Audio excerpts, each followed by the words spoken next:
Hello everyone, I'm Dr. Anu, working as a psychiatrist in Tulsi Healthcare. हम इस video में बात करेंगे स्किज़ोफ्रेनिया, इसके प्रोड्रोम और अर्ली वार्निंग साइंस के बारे में। सो स्किज़ोफ्रेनिया एक मेजर मेंटल इलनेस है जो कि यूजुअली देखा गया है कि 1% प्रिवलेंस रेट होता है जिसका।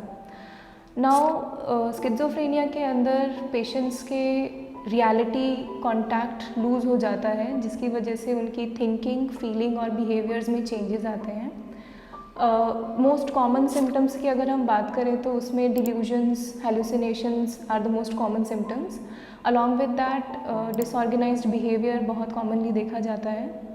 Because of these delusions and hallucinations patient का एक्टिंग आउट बिहेवियर होता है जिसकी वजह से उनमें एग्रेशन देखा जा सकता है या कुछ बिजार बिहेवियर्स देखे जा सकते हैं जो बाकी लोगों को समझ में नहीं आते हैं। मोस्टली एज ऑफ ऑनसेट की अगर हम बात करें तो मेल्स में थोड़ा अर्ली एज ऑफ ऑनसेट होता है which is between the age of 15 to 25, while females का बायमोडल होता है, दैट इज़ 2 फेजेस होते हैं। एक अर्ली ऑनसेट जिसके अंदर 15 to 30 ईयर्स में होता है और दूसरा 45 to 49 ईयर्स की एज में होता है।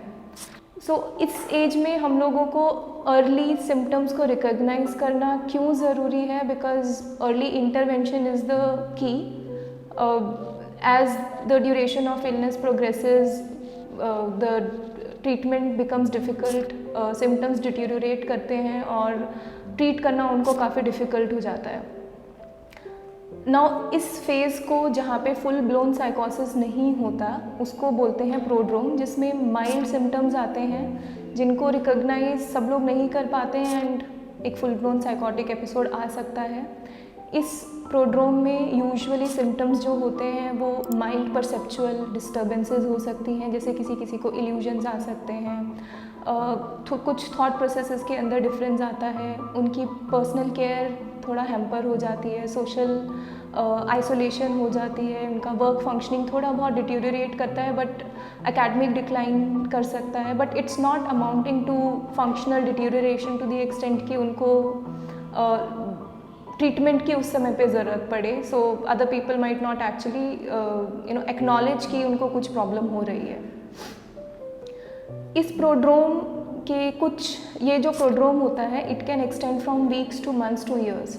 सो रिकॉग्नाइज करना भी काफ़ी डिफ़िकल्ट होता है कि ये एक्चुअली टर्न अप करेगा into full blown psychotic episode और schizophrenia. Usually after weeks to months जब फुल ब्लोन साइकोटिक एपिसोड आता है उसके बाद में अगर हम ट्रीटमेंट देते हैं तो मोस्ट ऑफ द पेशेंट्स अच्छी रिकवरी दिखाते हैं। ऑलमोस्ट 1/3 ऑफ द पेशेंट्स में बहुत अच्छी रिकवरी होती है, वो रेमिशन में पहुंच जाते हैं और वो काफ़ी फंक्शनल होते हैं। कुछ पेशेंट्स ऐसे होते हैं जिनके अंदर कुछ रिफ्रैक्टरी सिम्टम्स रह जाते हैं। So if I talk about the patient, the group of patients who have full remission, so उनके अंदर सबसे ज़्यादा इम्पॉर्टेंट होता है अर्ली वार्निंग साइंस को रिकॉग्नाइज करना। Now these early warning signs are the signs and symptoms which a person, the family member and the patient themselves can recognize before a full-blown psychotic episode happens during the relapse. इसको again recognise करना क्यों ज़रूरी है? Because ये quality of life को hamper कर सकता है या फिर पेशेंट के लिए बहुत ही ट्रॉमेटिक होता है और फैमिली के लिए भी बहुत ही ट्रॉमेटिक होता है। मोस्टली देखा गया है कि at least 1 week before the onset of psychotic relapse ये अर्ली वार्निंग साइंस देखे गए हैं, but sometimes it may again extend to from weeks to months. तो अर्ली वार्निंग साइंस में सबसे कॉमन जो होते हैं दे आर हेलुसिनेशंस। तो जो पहले उनकी ऑडिटरी हेलुसिनेशंस या विजुअल हेलुसिनेशंस होती हैं they come back, they may have suspiciousness, so they might start doubting their family members, their people around them, because of which उनकी कंप्लायंस हैम्पर हो सकती है। स्लीप डिस्टर्बेंसेस देखे जाते हैं, कॉग्निटिव इनसफिशिएंसी आती है जिसकी वजह से उनकी वर्क फंक्शनिंग में प्रॉब्लम होगी, एंग्जाइटी सिम्टम्स या डिप्रेसिव सिम्टम्स हो सकते हैं, तो एंगर इश्यूज़ हो सकते हैं, हॉस्टिलिटी हो सकती है। एटलीस्ट इनमें से एक ना एक सिम्टम हर पेशेंट को होता है वीक्स और days before they actually start having a full blown relapse.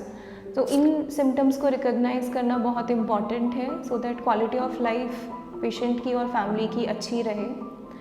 I hope ये वीडियो आपको प्रोड्रोम, स्किज़ोफ्रेनिया के प्रोड्रोम और उसके अर्ली वार्निंग साइंस में थोड़ा कुछ समझने में हेल्प करेगी। Thank you.